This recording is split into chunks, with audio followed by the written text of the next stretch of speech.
एकर सौदा बा चोख ई तहिया मनसोख एकर सौदा बा चोख ई तहिया मनसोख एकर सौदा बा चोख ई तहिया मनसोख एकर सौदा बा चोख ई तहिया मनसोख एकर सौदा बा चोख ई तहिया मनसोख एकर सौदा बा चोख ई तहिया मनसोख जतना मांगी रुपया लोग देबे करी हाय देबे करी हाय देबे करी अरे ई सौदा ना पटी केहू ना केहू एक लेबे करी केहू ना केहू एक लेबे करी हाय केहू ना केहू एक लेबे करी केहू ना केहू एक लेबे करी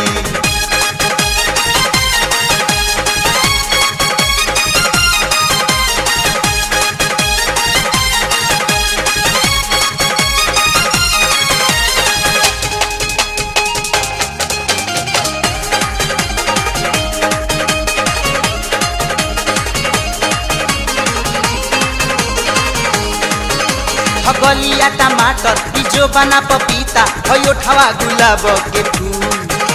कहाँ क फंसी गई है वो पैसा लुटई है करी है सब महंगे कबूल गलिया टमाटर जो बना पपीता भयो ठवा गुलाब के फूल कहाँ क फंसी गई है वो पैसा लुटई है करी है सब महंगे कबूल जब जाग जाई जोश के हुओ के मदहोश जब जाग जाई जोश के हुओ के मदहोश जब जाग जाई जोश के हुओ के मदहोश मजा मारे खातिर कर लोग जेबे भरी हाँ जेबे भरी हाँ जेबे भरी ई कौन मजाल बा हो केहू ना केहू एक लेबे करी केहू ना केहू एक लेबे करी हाय केहू ना केहू एक लेबे करी केहू ना केहू एक लेबे करी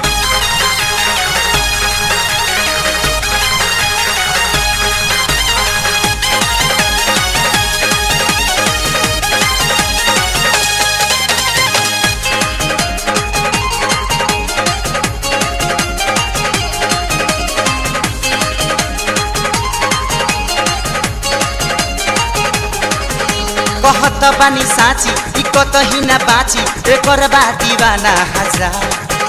ले जइहे उठा के आ डोली में बैठा के बैठल सब होई बेकार कहत बानी साची ई कतही ना बाची एकर बा दीवाना हजार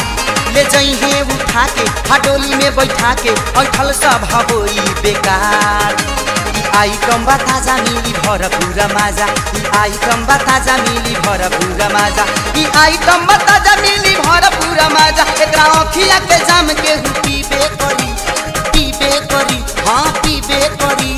फिरी के बका केहू ना केहू एक लेबे करी केहू ना केहू एक लेबे करी हाय केहू ना केहू एक लेबे करी केहू ना केहू एक लेबे करी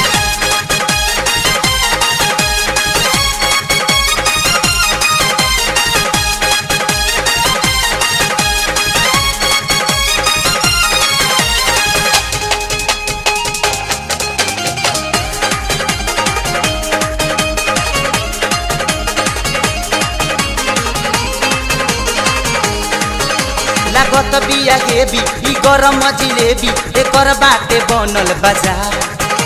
महेश परदेसी आनंद लिहे बेसी तनिको जे मिली सुता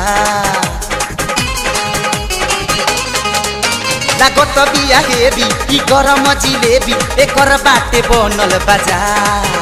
महेश परदेसी आनंद लिहे बेसी तनिको जे मिली सुतार नाही मनी हे खेसारी चाहे होई मारा मारी नाही मनी हे खेसारी चाहे होई मारा मारी नाही मनी हे खेसारी चाहे होई मारा मारी भर बहिया में के धले बेकरी